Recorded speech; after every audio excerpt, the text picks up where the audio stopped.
নমস্কার বন্ধুরা, আমি পায়েল। আমার চ্যানেলের নতুন একটি ভিডিও নিয়ে আপনাদের সবাইকে স্বাগত। দেখুন, আজ সকাল সকাল আমাদের বাড়িতে একটা কচ্ছপ উঠে আসছিল। সে কচ্ছপটা রীতিমতো আমাদের বাড়িতেও চলে আসে। আমি বাড়িতে বললাম কচ্ছপটিকে যখন জলে ছেড়ে দিয়ে আসতে হবে, তার আগে সবাই মিলে একটু ধূপ সিঁদুর দেখিয়ে ওনাকে একটু পুজো করে তারপরে নদীর জলে ছেড়ে দিয়ে আসবো। সে মতনই ঘরের পুজো করে মা বাইরে এসে কচ্ছপকে ডালি থেকে বের করা হলো। এবার ও ভালোই ছিল, বুঝলেন তো, নড়াচড়া করছিল না। দেখুন, বেশ সুন্দরভাবে সবাই মিলেই পুজো করা হয়েছে। সিঁদুর লাগানো হয়েছে, আরতি করা হয়েছে, ফুল দেওয়া হয়েছে, শাক উলু সব বেজেছে।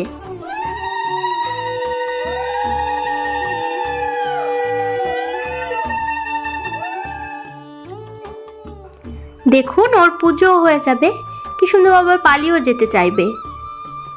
তারপর অনেকটা হেঁটে সিঁড়ির উপর ওঠে।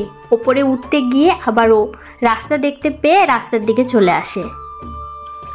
তারপরে এখানে জেঠু সবার পুজো হয়ে যাওয়ার পর ব্যাগে তুলে নদীতে ছেড়ে আসতে যায়।